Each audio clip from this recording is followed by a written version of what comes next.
À côté du stade flambant neuf de Gdansk, les chantiers navals de la ville sont moins reluisants.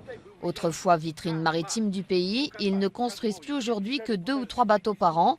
Yann y a travaillé 29 ans comme électricien. Aujourd'hui, à bord de son autobus d'un autre temps, il fait la visite des chantiers aux touristes et raconte inlassablement la grande époque, celle où les chantiers comptaient 17 000 employés. Aujourd'hui, ils ne sont plus que 1600. La faute, selon lui, à la privatisation des chantiers en 2007.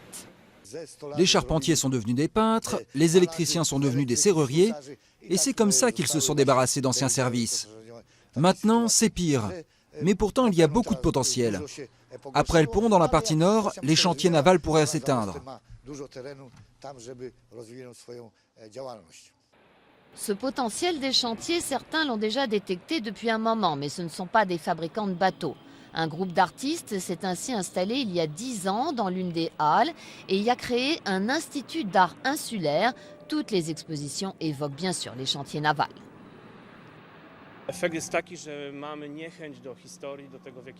Nous en avons assez de la manière dont nous racontons notre histoire, de sa place dans la culture et de la façon dont nous la symbolisons. Je pense que les artistes peuvent présenter cette mémoire de manière positive pour tous.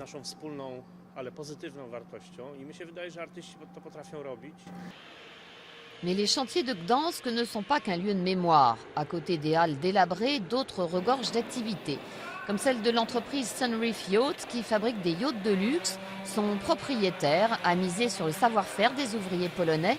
Il vend jusqu'à 8 bateaux par an. De petit à petit, ça reprend. Il y a la construction de yachts de luxe.